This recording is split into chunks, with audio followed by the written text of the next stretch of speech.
നമസ്കാരം. എൻ്റെ പേര് ശ്രീജ പ്രിയദർശനൻ. ഞാനിപ്പോൾ നിൽക്കുന്നത് കൊല്ലം ചാത്തന്നൂരെ കാരങ്കോടുള്ള വിമല സെൻട്രൽ സ്കൂളിലാണ്.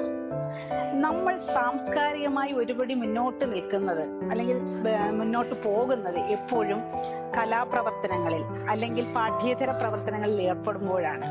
വായന ദിനമായി അനുബന്ധിച്ച് ഞാനിവിടെ എത്തിയപ്പോൾ എനിക്ക് ആ ഒരു കാര്യം കൂടുതൽ ബോധ്യമായി.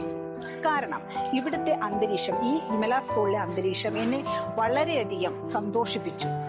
ഇപ്പോൾ കാര്യങ്ങൾ അല്ലെങ്കിൽ ഒരു പരിപാടി നടക്കുമ്പോൾ എങ്ങനെയൊക്കെയാണ് അത് അറേഞ്ച് ചെയ്യേണ്ടത്, നമ്മൾ സാംസ്കാരികമായി ഒരുപടി മുന്നോട്ട് പോകുന്നത് അത് പാഠ്യേതര പ്രവർത്തനങ്ങളോ അല്ലെങ്കിൽ സാംസ്കാരിക പ്രവർത്തനങ്ങളോ വരുമ്പോഴാണ്.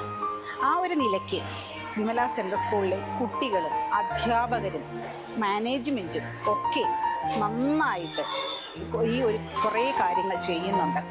അവരുടെ ഈ ഒരു പ്രവർത്തനത്തെ എത്ര അഭിനന്ദിച്ചാലും മതി വരില്ല. കുട്ടികളുടെ ഡിസിപ്ലിൻ്റെ കാര്യത്തിലായാലും അല്ലെങ്കിൽ അവർ ഒരാളുടെ എങ്ങനെയാണ് എതിരേൽക്കുന്നത് അല്ലെങ്കിൽ എങ്ങനെയാണ് അവരവരോട് പെരുമാറുന്നത്, ഈ ഒരു കാര്യങ്ങളെല്ലാം വളരെ നമ്മളൊരു മാതൃകാപരമായി തന്നെ ഇത് വീക്ഷിക്കാവുന്നതാണ്.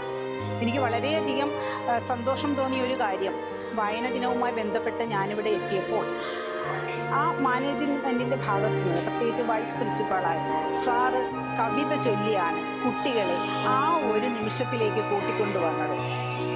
ഇങ്ങനെയുള്ള രീതിയായിരിക്കണം നമ്മൾ കുട്ടികളെ കാണിച്ചു കൊടുക്കേണ്ടത്. അപ്പോൾ അവർക്ക് കൂടുതൽ ഇത്തരം കാര്യങ്ങളിൽ ഒരു താല്പര്യം ഉണ്ടാവുകയും അതേപോലെ അവർ ആ വഴിക്ക് മുന്നോട്ട് പോവുകയും ചെയ്യും. അപ്പോൾ മൊത്തത്തിൽ ഇവിടുത്തെ ഈ ഒരു ക്യാമ്പസ് ആയാലും അതുപോലെ തന്നെ അധ്യാപകരായാലും കുട്ടികളായാലും മാനേജ്മെൻ്റ് ആയാലും ഒക്കെ കൂട്ടായി ചേർന്ന് നടക്കുന്ന ഈ പ്രവർത്തനം തന്നെയാണ് ഈ സ്കൂളിൻ്റെ വിജയം എന്ന് പറയുന്നത്. എന്നെ ഇവിടേക്ക് ക്ഷണിച്ചതിൽ ഒരുപാട് സന്തോഷം. നന്ദി, നമസ്കാരം.